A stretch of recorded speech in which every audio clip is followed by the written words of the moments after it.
Right. So it's been, well, let me put it this way. In 12 days' time, it will be exactly a year since the EFC put on an event here on South African soil. The last time any of our pro fighters fought here on South African soil. It's been a long time. I'm starved. I know many MMA fans are starved. Graeme, you can quite clearly see, is thirsty for a little bit more action. Graeme, thanks for your time. Thanks for coming to us live from your new home in Cape Town. I know we all endured COVID here. You buggered off to the Cape, looking at that beautiful sea and that beautiful landscape, which I can't see. Thanks so much for the time, and thanks for joining us on the show. Pleasure, mate. Pleasure. Yeah, like I said, we only moved down here 1st of December. So it's been, I was in Joburg with you guys during COVID. I didn't forget about you. Well, thank you. Thank you for that. I think let's dive straight into it, and let's dive in on the most sort of topical of news coming out around the EFC, and that's the recent IOL article alleging from Highbury Media that, number one, they are a 30% shareholder in your business, and as a result of that, you owe them millions. And you obviously saying that's utter bullshit because they actually owe us money. Can we get, I mean, what is it? Because if they were going to liquidate you, surely they would have just done it. Exactly. So it's this, it's hard to break down because there's a lot of erroneous rubbish in that article. So basically, show us the shareholders agreement that you owe us. That you own our business or any percentage of our business. It doesn't exist. File for liquidation. If you're going to do it, do it. I mean, you owe us money. I'd love to see it play out. So that's as much as I have to say about it, because it's like anybody can say anything on media. It's so, to unpack it on a small show, like not a small show. Show's not small, but like in such a short space. It's impossible. It's like, where do I begin? People can say anything on social media, and that's exactly what it is there's a relationship between the two parties, IOL and Highbury. There's a friendship there, so able to spin out a little article. And when I read it, I was it's just like more bullshit on bullshit, and just like, where do I go? Where do I start? I can't. Because it's rubbish. Anyway, well, right. So no one owns business. No one owns a percentage in our business, and we don't owe them a cent. They owe us money. Okay. Well, I can't ask for a more succinct answer than that, Grant. Thank you so much for that. Let's dive straight in. I mean, like I said in the intro, in 12 days' time, it will have been a year since you had an event here on South African soil. We are in a situation now where we're at the most, let's call it the most free we've been since the pandemic broke out globally. We're on level 1. I've seen a lot of stuff happening on social media from your side, from the EFC. Does that mean you are back, and when are you back? 1000% we are back in action. So it's not that we never left. I think the reshaping of EFC into EFC 2.0 has meant that, while we weren't able to do events in COVID, myself and the team have been looking at the best ways to position our business. We see a lot of businesses out there, UFC, 1FC, grappling for a lot of the market. And I actually did quite a cool breakdown the other day where I was looking at who's owning the market at the moment. PFL have come onto the scene, and a lot of cash injection has gone into there. And just drawing onto those two very specific promotions, 1FC and PFL, hundreds of millions of dollars are being dumped into these promotions without anybody really getting any equity in those positions. You just see millions of dollars being pumped into these businesses, and you think, like just on a scalability, you've got Africa. EFC is the only promotion in Africa. Okay, we are the biggest, baddest promotion in Africa. We're the most watched sports brand in Africa. We are the second most watched sport in Africa, thanks to our terrestrial takeover in 2019 of 19 terrestrial channels that we went across. That means that 200 million people are watching our content throughout COVID. We might have not been having events in South Africa, but our product has grown in Africa as because of that.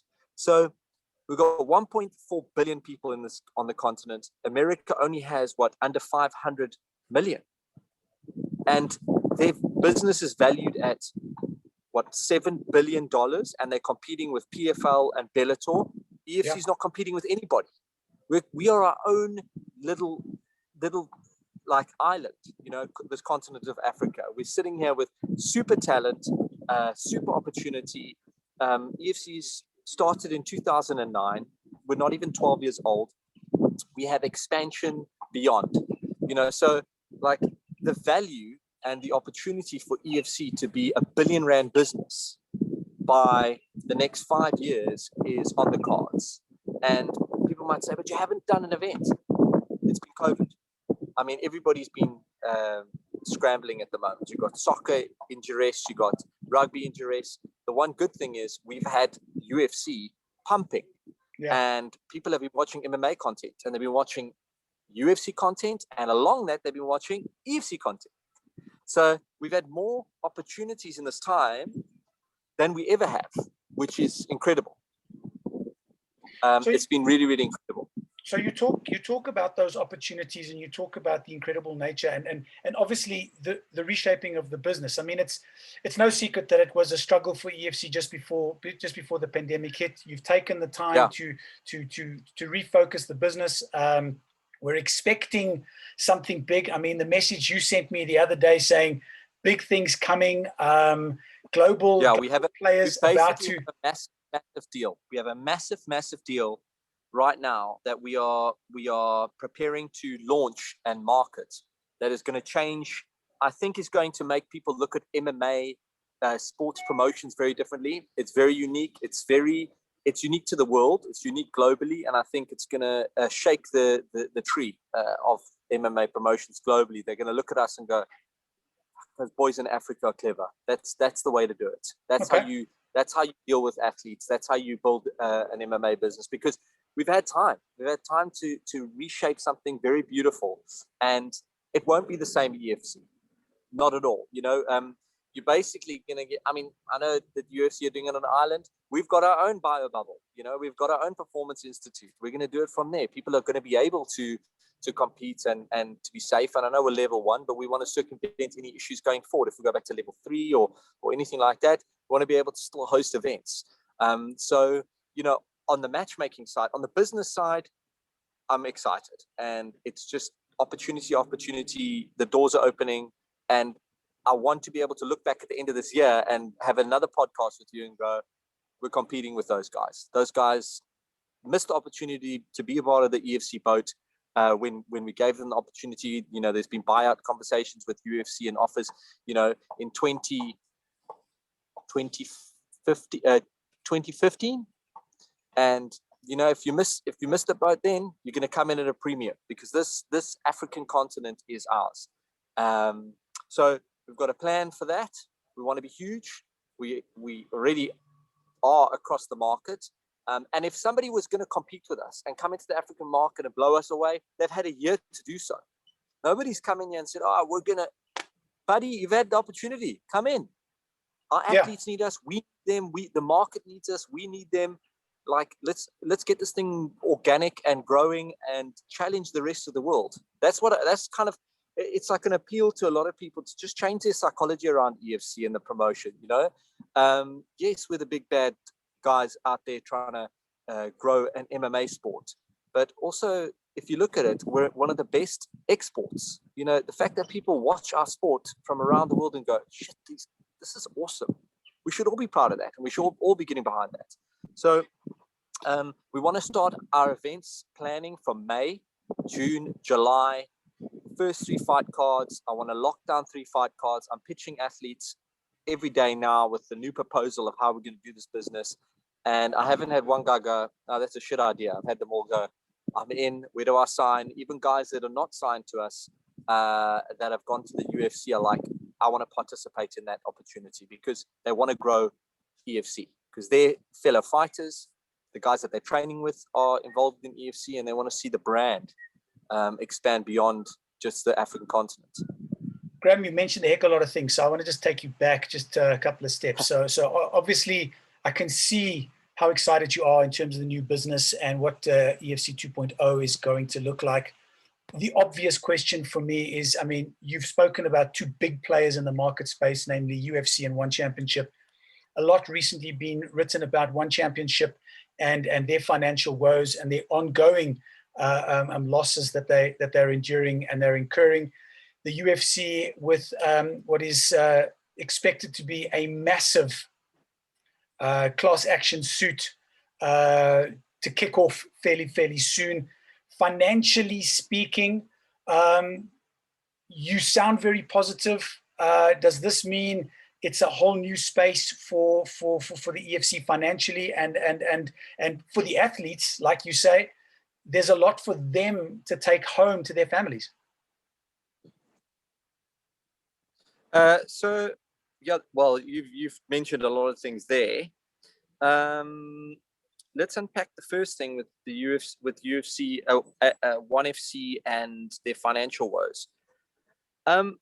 Those boys are very clever. Their entire business model, and we were kind of speculating on it for many years, is, you know, there's a lot of money going into this and not a lot of revenue coming out. But, you know, the barrier to entry, because of how well the UFC positioned themselves as being the early adopters and the first to this business, it meant that anybody else who was going to, when I say compete, forget about territories, in terms of eyeballs. Yeah. You know, am I going to watch a UFC fight or a One FC fight? One FC have to spend almost a PE of 10 in order to get just in the door at the table. So they've done rounds of investing that have come in. And maybe this is me going, you know what, give them their dues. The fact that they've hung in there and they are grafting and they've hired ex-UFC employees and they are boosting as much as they can to create a world-class promotion, you've got to take your hat off. You know, they control Asia. I know UFC's got a bigger presence, but they've taken a piece of massive pie. 4.4 billion people in Asia is not small. Yeah. So there's enough to go around for everyone there. And I know that market is not scared to throw money at things, which is amazing. I wish the African market was like that. It's like, absolutely. Oh, sure, you've got a kick-ass sports promotion. Why don't we throw R1 billion at you and make you phenomenal? Do you know what the EFC would look like with that type of capital? That's the reality. So, like, we can sit here and land-based sort of financial decisions. I take my hat off to them. They've raised capital. They're trying to create something gorgeous. It's a beautiful product. Go One FC. Go all the way. If you can, hang in there, make money, you know, get the broadcasts that match, get the sponsors that match. It's a long-term play. Maybe UFC buys them out because One FC just becomes so dominant. Their content's good. Their fights are good. Where can you floor them except the fact that they're trying? Absolutely. You know? Agreed. So, and then what else did you want to unpack? Sorry. Well, obviously the UFC and their class action suits. I mean, that's now, it's been declared. It's now the next stage. Yeah. I actually haven't been keeping abreast of it because there was that was one of the discussions that we had with them when they came here looking to get a stake in EFC, was that exact class action suit was brought up. And I think, you know, it's just shit. You know, when anybody goes to war with each other over that sort of thing, it's hard. I mean, they've been called anti-competitive and all sorts of stuff, right? Yeah. Yeah. That's difficult, man. That's difficult because they've grown and grown and grown. And I think the Pride case was the one that they really, everyone's looked at and gone, you basically bought Pride and shut them down, you know? So I think that's always going to be on everybody's minds. But what they've done for MMA globally is something that no one else took. That's what I when I see the average person taking a dump on other businesses like the UFC, I think, who else was going to do it? Yeah. No one else did it. Yeah. No one else ran around throwing their money at this business going, I'm going to grow it. And if you had the balls and you had that, you know, tenacity to do it, you should have done it. It's like us. When people give me shit, I'm like, well, if you were so great, why didn't you put the money in? Why didn't you do this thing? Yeah. You know, we just tried really hard to make this awesome. And I think the UFC have, and they've profited from it because they've done a great job. When you do something awesome, you get paid. That's the reality.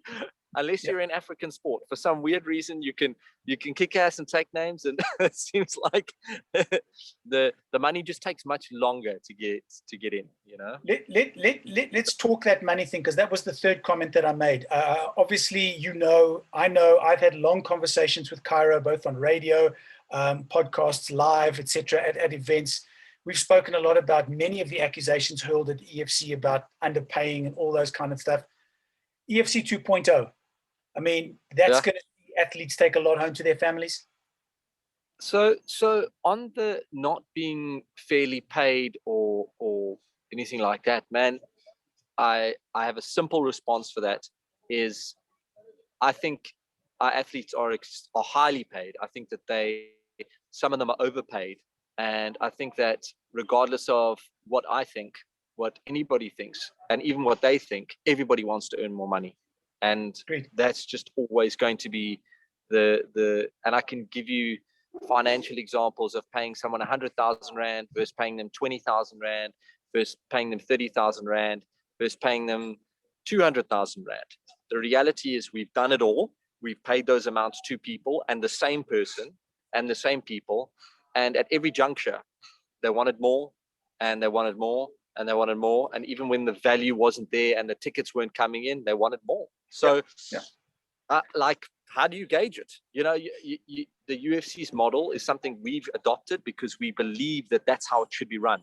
There will always be an athlete, and Israel Adesanya, Masvidal saying, pay me more. You guys are raping me. You guys are taking my food out of my kids' mouths. And you're like, buddy, there's a pandemic. You're lucky to be earning something.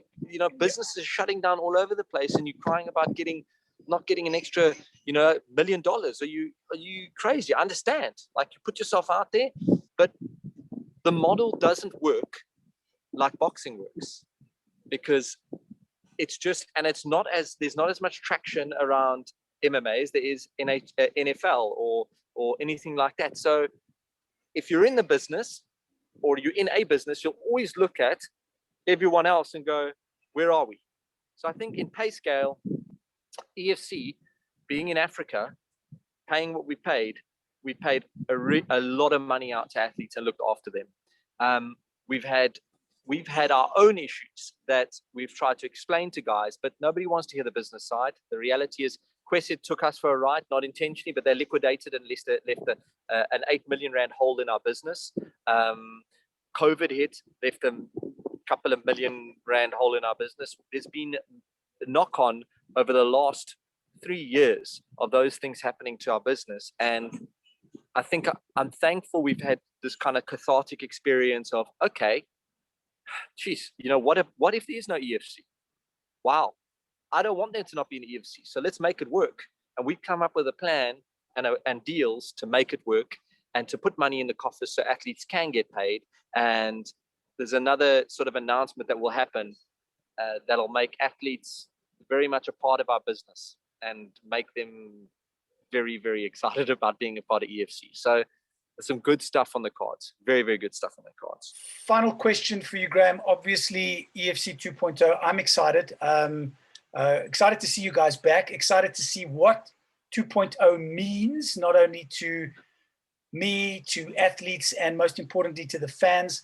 But final question for you is a promotion is only as big as their roster. Over the last very short period of time, you've lost some phenomenal athletes. Some of them, many of them champions. Just to name a few, we've got Trickus, we've got Dolce, we've got JP Base, we've got Bakang, we've got Don Madge, just to name a few. And there are a lot more that have gone to other pastures. What does that do to you as a matchmaker, looking at these are guys that were the big ticket, let's call it that, no disrespect to the athletes. These are big ticket items for my business. They're now gone. What's the next sort of level for you as a matchmaker? Who's the next big ticket item that you're looking, because you got to put money behind these guys? Sure. And I'm happy to draw a line in the sand straight to the UFC when I think about this, because there was a period that the UFC was scrambling with Sage Northcutt, and they'd lost all their champions. They didn't really, it was like a really low point. And we say low. I want to rephrase that. It's not low. What it is it's the changing of the guard. It happens all the time in sport. It happens all the time. You just cannot to keep those rosters full of talent is so difficult, especially over COVID. But again, it's been a good experience to see guys go off because we built them. Don would not be in the UFC if it wasn't for EFC. JP wouldn't be there. I know that he chased the contenders here. Drukkus, you know, they are a proof that this thing works. Think 10 years ago, would you ever imagine saying we'd have serious talent in the UFC? Not a chance. We've given them that opportunity, and I'm not saying, oh, it's all me and all EFC. I'm just saying we were part of that. We grew those guys. That same feeling I have for youngsters in our organization. They will be the next guard. The Israel Adesanyas of the world that were in the UFC were newbies, 5 years ago. Now look at him. He's like the best thing. And we've got those guys sitting in our roster. And also it helps us hyper-focus on the African talent, which is going to be the biggest thing in sport in the next 10 years, is African talent. Forget about European, American. That's an aging population. Boring. We've got Senegal, Congo, Nigeria, Angola. We've got South Africa. We've got Zimbabwe. We've got talent and raw athletic talent out there to cultivate. And that's what I'm excited about, just getting those guys in. And it's a new vision. It's like, what are we? Okay, we are Africa's MMA promotion. That's all we are. So you got talent? You think you're an incredible fighter? We'll back you. We'll turn you into an Israel. We'll turn you into an Usman with pleasure. That's why I'm excited, because all those boys we had, the Dons, the JPs, the Drukkuses, the Champion Dolches, you guys are onto the next story of your lives, and amazing, and you guys are going to kick ass, and I hope you all become champions. But now my focus is on who's here and the talent that's here, and it's bubbling up every day. It's like, I've got these guys for you. I've got these guys for you. And we'll have a few come back. I mean, we might get Chad back in the mix. We might get Martin van Staden. I spoke to you yesterday. He's keen to fight. We might get those guys in. Michiel Opperman wants to make a return. There's a lot of Jimmy Reed was telling me in COVID, he was like, JP's keen to fight. I was like, bring him. Let's get these guys and have a little bit of fun. It's going to be a great year. We're going to turn this all around, guys. This is what we have to do. We have to do this. Well, Graeme, I can see the excitement. I can hear the excitement. Now we just got to see those buggers in the cage, hear the slamming of the door, and hopefully Mr. Cyrus Fees in the background announcing the start to EFC 85 real soon. You said May. Crikey.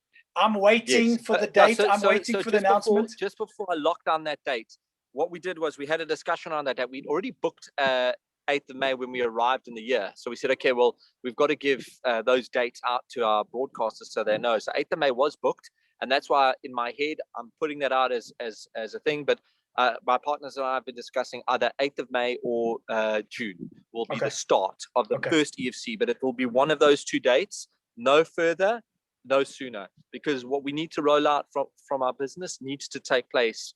We need an 8-week runway minimum to do it. And it's going to be awesome. It's going to be a world first. And yeah, let's get this thing. This is a baby. This is the most beautiful baby ever. I mean, it's so strange because so many of our athletes, they feel so tied to the business, and we are now for the first time able to say, okay, you are the business. Let's go together. Let's do this together. And I think that's what a lot of our fighters want. They don't want to be seen as just athletes. They want to be partners in what we're doing and growing African MMA. And that's what I'm imploring them to do. And they're happy to take on that charge. So let's and it's up to guys like yourself, in the media realm, to push as much as you can to get us all into a happy space and going, this is the positive stuff. And, this is where the business is going. Final question. Final question. Sorry, you've actually forced me to ask this final question. Sorry. With the latest announcement, and I know, historically, I understand that there has been a little bit of an argy-bargy between yourselves and MMA South Africa. The announcement from MMA South Africa that professional fighters now have to be registered. They cannot fight unless they are registered. Do you see that being any sort of obstacle to EFC and their first event? Well, I don't, to be fair, Mark, I actually, when you said that in the voice note, that's what you were going to discuss, I didn't I didn't actually know about it. Wow. Nobody sent me any communication. So like MMASA hasn't said, hey, unless they've sent it to one of my partners and not me, but I don't know about it. So I don't imagine that that'll be an issue, because why would they not want to register athletes? So you know what, it might just be, I have no clue. It would never stop us from having an event, if that's any consolation, because you know, I'd imagine MMA wants to work hand in hand with EFC to make the sport a success. Else they're just an amateur organization. You know, we're the only guys here, like, you know, putting shows on and putting our money where our mouth is. So they better go, cool, let's all work together. I think we're all trying to work together. Hope so. Surely. Hope so. Okay. Graeme, well, thanks a lot for your time. Enjoy that lovely weather. I know I can see you looking to get back down onto the beach. Thanks again for your time. No, I'm not going to the beach. I'm working, I promise you. Whatever. You keep on telling yourself that. I look forward to those announcements and can't wait for the first event, either May or June. Yeah. So we're going to start announcing the cards soon. Great. That'll be the first thing. The first 3 cards, going to get them done. Well, I can't wait. Graeme, thanks for your time, and we'll chat to you real soon. Pleasure. Thanks, mate. Cheers. Bye-bye. Bye.